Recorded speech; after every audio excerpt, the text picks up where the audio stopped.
Nicolas de Cuse est un philosophe allemand du XVe siècle. Homme d'église, savant et diplomate, il est l'auteur d'une œuvre considérable par l'originalité et la profondeur de la pensée. La docte ignorance est l'œuvre inaugurale de Nicolas de Cuse. Toute sa pensée s'y trouve en germe. Le choix du titre exprime l'objet de l'ouvrage. Apprendre à l'homme l'incapacité radicale où il se trouve de connaître la vérité, de sorte que le savoir culmine dans un non-savoir. La vérité est la précision absolue. Son modèle est l'égalité mathématique, qui n'est pas susceptible de plus ou de moins. Elle consiste essentiellement en quelque chose d'indivisible, comme l'un des néoplatoniciens. Son unité est telle qu'elle ne peut être plus grande ni plus petite. À la fois maximum et minimum, l'un est coïncidence des opposés. L'un n'est pas plus ou moins connaissable, il est totalement inconnaissable. S'il se connaissait, en effet, il cesserait d'être un en se divisant en connu et connaissant. Indivisible, il est infini, et tout en tout. Tel un point se mouvant à une vitesse infinie, il est partout et nulle part. Un en tout lieu et tout entier en chaque endroit. Or, l'intelligence finie ne peut rien atteindre de précis dans un monde où rien n'est égal à rien. L'homme, enfermé dans sa finitude, ne peut se représenter l'infini. Le savoir est ainsi condamné à progresser sans fin et ne conclure jamais. Tout ce qui est connu est susceptible d'être toujours mieux connu. Les degrés d'approche de la vérité sont infinis. Pour illustrer sa pensée, Nicolas donne l'exemple d'un polygone inscrit dans un cercle. Ses côtés peuvent se diviser indéfiniment, mais ils se diviseront en se multipliant, non en se simplifiant, de sorte que le polygone n'arrivera jamais à se confondre avec le cercle. Le cercle est l'image de l'unité de l'un inconnaissable qui tourne à vide sur lui-même. Aucun résultat scientifique n'est donc définitif. Avancer dans le savoir accroît la conscience de notre ignorance. Comme les côtés du polygone se divisant à l'infini, à chaque pas que nous faisons, un nouvel infini semble s'ouvrir au cœur de l'infini, de sorte que l'on peut parler ici d'une métaphysique de l'infinitésimale. Les dialogues de l'idiot, un autre chef-d'œuvre de Nicolas, tirent les conséquences de la docte ignorance. Un célèbre orateur rencontre un philosophe inquiet sur la place du marché. Il lui présente un artisan sans culture. C'est un fabricant de cuillères en bois. Il se présente comme un homme simple, au sens étymologique, un idiot. L'idiot n'est pas un savant.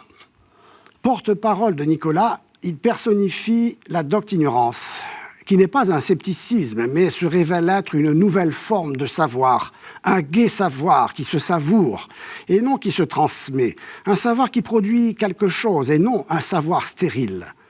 Ce que l'idiot proclame sur la place du marché à Rome, comme jadis Socrate sur l'agora à Athènes, est que la vraie sagesse réside dans l'action créatrice. Le savoir devient facile et joyeux dès lors qu'il consiste à lire, dans le livre de la nature, que tout est nombre et harmonie. La mens, l'esprit, est mensurens. Il est mesure. Penser, c'est calculer. Nicolas de Cuse annonce Galilée, pour lequel la nature est écrite dans le langage des mathématiques. Mais il se réclame avant tout de Pythagore, pour qui la réalité se réduit au nombre. L'action, selon le Cusin, consiste à produire un autre monde, où le triste savoir théorique cédera la place au savoir pratique. L'artisan, ou l'ingénieur, est l'archétype du nouveau sage. Il inaugure une ère nouvelle, où l'homme pourra devenir maître et possesseur de la nature. Jusque-là, on pensait qu'il fallait comprendre le monde. Désormais, il s'agit de le transformer, comme dira Marx. L'idiot exige une réforme de l'entendement humain, un renouvellement du savoir, une scienza nuova. Tout doit être pesé et mesuré, parce que tout ce qui est dorénavant peut être pesé et mesuré grâce aux instruments techniques. Ainsi, alors que l'intelligence spéculative s'abîme dans la nuit de l'un inconnaissable, la raison calculatrice contribue à produire un nouveau monde. Le Cousin, qui à la fois chevillé à l'âme, ne voit pas cependant que cette doctrine renferme en germe le malheur de l'homme replié dans sa finitude et fermé à la transcendance. En réduisant la réalité aux chiffres, zifre vient de l'arabe qui signifie zéro, il la vide de son contenu. La vérité devenue inaccessible, il ne reste plus qu'à se tourner exclusivement vers ce monde où la différence l'emporte sur l'identité, où la sagesse n'est plus que l'objet d'une chasse qui n'atteindra jamais sa proie.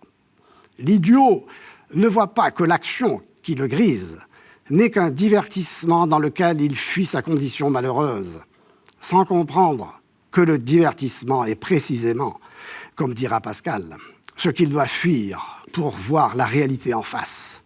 Or, la réalité ne se réduit pas aux chiffres, qui est néant, comme l'un.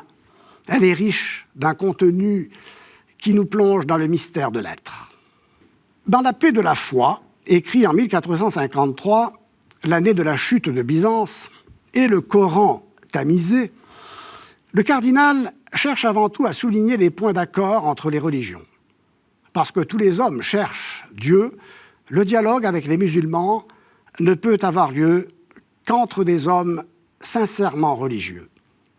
Nicolas condamne l'usage politique de la religion et la dérive mystique de la politique. Les religions, avec leur diversité de rites, ne sont pas juxtaposées les unes aux autres. Elles sont toutes des approches de Dieu. Cela signifie qu'il y a nécessairement une religion qui est telle qu'aucune autre ne peut être plus proche de Dieu. Si toutes les religions sont des jetés qui expriment la recherche de Dieu par l'homme, la vraie religion ne peut être qu'un pont qui exprime la recherche de l'homme par Dieu. Cette religion, à n'en pas douter, est pour le cardinal celle de l'Évangile, celle du Verbe incarné. Dans cet esprit, il passe le Coran au crible, comme il dit, pour en retenir les perles et démontrer que tout ce qui s'y trouve de bon et de beau conduit à l'Évangile. Je me suis ingénié, écrit-il, à démontrer la vérité de l'Évangile à partir du Coran même. Il ne doutait pas que le musulman sincère et pieux ne pouvait qu'accueillir cette vérité une fois connue. Le ton de l'œuvre est exigeant, mais jamais blessant. Elle exprime, en vérité, une attitude défensive face à un contexte de violence agressive antichrétienne. Le Cousin met l'accent sur ce point dans ses conclusions. Il est par conséquent, dit-il, tout à fait absurde que les Arabes persécutent ceux qui observent l'Évangile sous prétexte que, selon leur vue, leur Coran ne concorde pas avec lui. En effet, en persécutant les croyants, et à travers eux l'Évangile reconnu par le Coran, ils agissent contre le Coran. Tout en étant homme de dialogue, Nicolas ne fait aucune concession, car il veut être sincère et loyal. Ainsi, quand il apostrophe Mahomet, il le fait dans l'esprit de charité qui anime le chrétien. Il corrige, mais sa correction est fraternelle.